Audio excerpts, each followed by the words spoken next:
ಪತ್ರಕರ್ತರ ಹಿತರಕ್ಷಣೆ, ಆರ್ಥಿಕ ಸಬಲೀಕರಣ ಹಾಗೂ ವೃತ್ತಿ ಭದ್ರತೆಯನ್ನ ಖಾತ್ರಿಪಡಿಸುವ ನಿಟ್ಟಿನಲ್ಲಿ ತಾಲೂಕು ಮಟ್ಟದಲ್ಲಿ ಪತ್ರಕರ್ತರ ಸಹಕಾರ ಸಂಘಗಳ ಸ್ಥಾಪನೆ ಅತ್ಯಂತ ಅಗತ್ಯವಾಗಿದೆ ಎಂದು ಹಿರಿಯ ಪತ್ರಕರ್ತ ಹಾಗೂ ಕಾರ್ಯನಿರತ ಪತ್ರಕರ್ತರ ವಿವಿಧೋದ್ದೇಶ ಸಹಕಾರ ಸಂಘದ ಅಧ್ಯಕ್ಷ ಗಣೇಶ್ ಅಭಿಪ್ರಾಯಪಟ್ಟರು.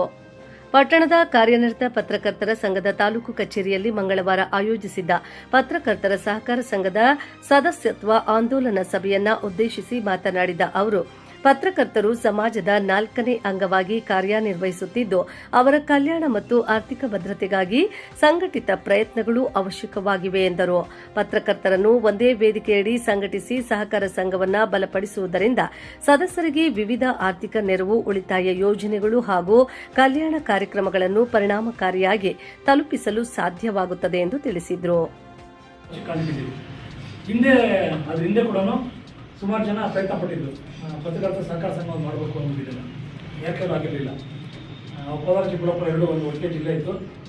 ಆ ಕಡೆನೂ ಮಾಡಿದ್ರು. ಒಂದು 2 ಪ್ರಯತ್ನ ಆಗಿತ್ತು. ದೊಡ್ಡ ಇದೇ ಪತ್ರಕರ್ತರ ರಸಗಳಕ್ಕೋಗಲ್ಲ, ಅವ್ರ ಇದ್ದಾರೆ, ಇಲ್ಲ. ಸೊ ರಸಗಳು ಹೇಳ್ತಾರೆ, ನಾನು ಅವ್ರಿಗೆ ಇದು ಮಾಡೋಕ್ಕೋಗಲ್ಲ. ಪ್ರಯತ್ನ ಮಾಡಿದ್ರು, ಪಾಪ ಪ್ರಾಮಾಣಿಕ ಅವರು ಪ್ರಯತ್ನ ಪಟ್ಟಿದ್ರು. ಅವ್ರ ಕೈಲಿ ಆಸಂಗ ಆಗಿರಲಿಲ್ಲ. ಆಮೇಲೆ ನಾನು ಒಂದೇ ಒಂದು ಟರ್ಮು ಕಾರ್ಯರತ ಪತ್ರಕರ್ತರ ಸಂಘದ ವತಿಯಿಂದ ಹೊರಗಡೆ ಇದೆ. ಒಂದೇ ಟರ್ಮ್ ಇದ್ದೀನಿ ನಾನು. ನನ್ನ ಈ 30 ವರ್ಷ ಜರ್ನಿಯಲ್ಲಿ ಒಂದು ಟರ್ಮ್ ಮಾತ್ರ ಹೊರಗಡೆ ಇದ್ದೆ. ನಾನು ಏನು ತಗೊಂಡಿಲ್ಲ. ಆ ಟರ್ಮಲ್ಲಿ ಕೂಡ ನಾನು ಪತ್ರಕರ್ತರಿಗೆ ಏನಾದ್ರು ಮಾಡಬೇಕು ಅಂತ ಈ ಸಂಘ ಹುಟ್ಟಾಕಿದ್ದು. ಎಲ್ಲರೂ ನಾವು ಕೈ ಹಾಕೋದಾಗ ಪ್ರತಿಯೊಬ್ಬರು ಹೇಳೋದು, ಇದಾಗ್ಬಿಡುತ್ತಾ, ಎಂಥ ಆಗಿಲ್ಲ, ಇದಾಗ್ಬಿಡುತ್ತಾ ಅಂತ. ನಂದು ಸ್ವಭಾವ ಏನು ಅಂದರೆ, ನಾನು ಸುಮ್ಮನೆ ಇರ್ತೀನಿ. ನಾನು ಯಾರಿಗೂ ಉಳುಮಾನ ಕೂಡ ಸುಮ್ಮನೆ ಮಾಡ್ಕೋತಾರೆ ಅಂತ ಗೊತ್ತಿಲ್ಲ. ಅದು ಕೆಳಗೆ ಬಿಟ್ಟರೆ ಸುಮ್ಮನೆ ಆಗಲ್ಲ ನನ್ನ ಕೈಲಿ. ಸೊ ನನಗೆ ಚಾಲೆಂಜ್ ಮಾಡೋದು, ನಿಮ್ಮ ಕೈಲಿ ಆಗಲ್ಲ ಇದು ಅಂದ್ಬಿಟ್ಟಿದ್ದಾರೆ. ಆ ಚಾಲೆಂಜ್ ನಾನು ತೊಗೊಂಡಿದ್ದೇನೆ. ನಾವು ಈ ಸಂಘವನ್ನು ಮಾಡಿದ್ದು. ನಿಮ್ಗೆಲ್ಲ ಕೆಲವರು ಜ್ಞಾಪಕ ಇರಬೇಕು, ಹಿರಿಯರಿಗೆಲ್ಲ ಜ್ಞಾಪಕ ಇರ್ತದೆ. ನಾವು ಪ್ರತಿ ಸಲ ನಾವು ಈ ನಮ್ಮ ಸಂಘಕ್ಕೆ 150 ಜನಕ್ಕೆ ಟಾರ್ಗೆಟ್ ಕೊಟ್ಟಿದ್ರು. ನಾವು ಪ್ರತಿ ತಾಲೂಕಿಗೆ ಹೋಗ್ಬೇಕು ಅಂತ. ನಾನು 150 ಜನ ಮಾಡಿಸೋದು ದುಡ್ಡು ಚಾಲ ಆಗಿರಲಿಲ್ಲ. ನನ್ನ ಕೋಲಾರ ಫ್ರೆಂಡ್ಸ್ ಇದ್ದಾರೆ 150 ಜನ. ತಕ್ಕ 200 ಜನ ಮಾಡೋಂಥ ಇದ್ರು. ಎಲ್ಲ ದುಡ್ಡು ಕಾಸು ಆಗ್ತಿದ್ರು. ಅವ್ರಿಗೆ 1100 ರೂಪಾಯಿಗೆ 1200 ಒಂದು ಕ್ಷಣಕ್ಕೆ 1000 ರೂಪಾಯಿ, 1250 ರೂಪಾಯಿ ಹಾಕಿದ್ರೆ ದುಡ್ಡು ಚಾಲ ಆಗ್ತಾ ಇರಲಿಲ್ಲ. ನಾನು ಮಾಡಿಸ್ಬಿಡ್ತಾ ಇದ್ದೆ. ಅದೊಂದು ಚಾಲೆಂಜ್ ಮಾಡಿದ್ರು ಅವರು. ಇಲ್ಲ ಪತ್ರಕರ್ತರಿಗೆ ಮಾಡೋಕ್ಕಾಗಲ್ಲ ಕೈಲಿ ಹೇಳ್ಬಿಟ್ಟಿದ್ದಾನೆ. ಯಾಕಾಗಲ್ಲ ಅಂತ ಚಾಲೆಂಜ್ ತೊಗೊಂಡಿದ್ದಾನೆ. ನನ್ನ ಸ್ವಂತ ದುಡ್ಡು ಹಾಕೊಂಡು ಪ್ರತಿ ತಾಲೂಕಿಗೂ, ಕೋಲಾರ ಮತ್ತು ಚಿಕ್ಕಬಳ್ಳಾಪುರ ಎಲ್ಲ ತಾಲೂಕುಗಳು ಸುತ್ತಾಡಿ ನಾವು ಮಾಡಿದ್ವಿ.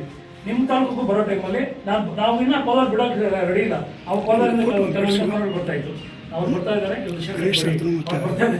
ಬಿಡಿ ಅಂತ ವ್ಯಕ್ತಿಗಳು ಅಂತ ಹಂಗೆ ಅಡ್ಡಾಗೋದು ಕೂಡ ನಮ್ಮ ಮೇಲೆ ನಂಬಿಕೆ ಇಟ್ಟು, ವಿಶೇಷ ನಮ್ಮ ಮೇಲೆ ನಂಬಿಕೆ ಇಟ್ಟು ಸುಮಾರು ಜನ ನೀವೆಲ್ಲ ಕೂಡ ಇವತ್ತು. ಸಹಕಾರ ಸಂಘವು ಪತ್ರಕರ್ತರ ಆತ್ಮವಿಶ್ವಾಸ ಹೆಚ್ಚಿಸುವ ಜೊತೆಗೆ ಸಂಕಷ್ಟದ ಸಂದರ್ಭಗಳಲ್ಲಿ ನೆರವಿನ ಹಸ್ತವಾಗಲಿದೆ ಎಂದು ಹೇಳಿದರು.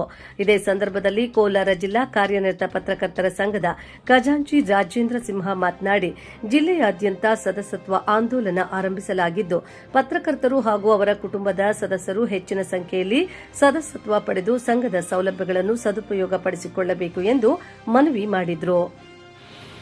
20 ವರ್ಷಗಳ ನಂತರ 20 ವರ್ಷಗಳಲ್ಲಿ ಸಂಘ ಕಾರ್ಯ ಅಷ್ಟೊಂದು ಆಕ್ಟಿವ್ ಆಗಿರಲಿಲ್ಲ ಅನ್ನುವಂಥದ್ದು ಅದು ಬೇರೆ ಇರ್ತಾರೆ. ಹಲವಾರು ಕಾರಣಗಳಿರ್ಬೋದು. ಆದರೆ ಇನ್ನು ಮುಂದೆ ಆ ಥರ ಆಗಬಾರ್ದು ಅನ್ನೋ ಕಾರಣಕ್ಕೆ ಈ ರೀತಿಯ ಒಂದು ಸದಸ್ಯತ್ವ ಅಭಿಯಾನ ಅಂತ ಮಾಡಿ ಸಹಕಾರ ಸಂಘ ಅನ್ನೋ ಪದ ಏನಿದೆ ಅದಕ್ಕೆ ಅರ್ಥಪೂರ್ಣವಾಗಿ ಹೇಳ್ಕೊಬೇಕು.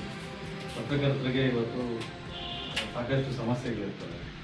ಅದು ಆಲ್ರೆಡಿ ಸಂಘದಲ್ಲಿ ಸಾಲ ಕೊಡುವಂಥದ್ದು ಇದೆಲ್ಲ ಕಾರ್ಯಚಟುವಟಿಕೆಗಳು ನಡೀತಾ ಇದೆ. ಅದನ್ನು ಮೀರಿ ಮತ್ತಷ್ಟು ಕಾರ್ಯಗಳನ್ನು ಮಾಡಬೇಕು ಅನ್ನೋದು. ಮತ್ತು ಈಗಾಗಲೇ ಈ ತಿಂಗಳಲ್ಲೇ ಒಂದು ಕಾರ್ಯಕ್ರಮ ಕೂಡ ಇದೆ.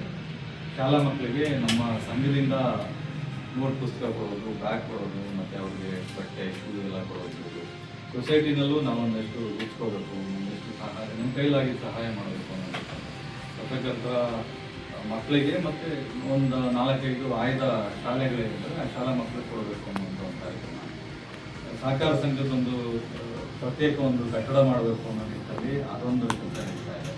ಅದ್ರ ಜೊತೆಗೆ ಈಗಾಗಲೇ ಆಲ್ರೆಡಿ DC ಅವ್ರ ಹತ್ರ ಮತ್ತು MLAಗಳ ಹತ್ರ ಕೆಲವು ಮಾತುಕತೆ ಮಾಡಿದ್ದಾರೆ.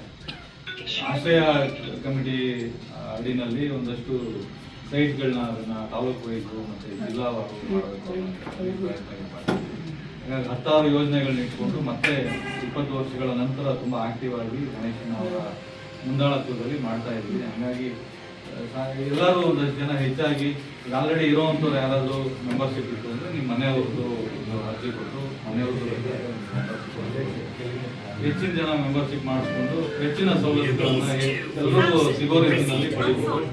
ಆ ನಿಟ್ಟಿನಲ್ಲಿ ಇವಾಗ ಏನು ನಾವು ಮುಂದೆ ಹೋಗ್ತಿದ್ವಿ, ನಮ್ಮ ಬೆನ್ನೆಲುಬಾಗಿ ಎಲ್ಲರೂ ನಿಂತ್ಕೊಂಡು ನಮಗೊಂದು ಸಹಕಾರ ಸಂಘದ ನಾವು ಅಂದ್ಕೊಂಡಿದ್ದಕ್ಕಿಂತ ಹೆಚ್ಚಿನ ಉನ್ನತ ಮಟ್ಟದಲ್ಲಿ ನಾವು ಇದನ್ನು ತಗೊಂಡು ಹೋಗ್ಬೋದು.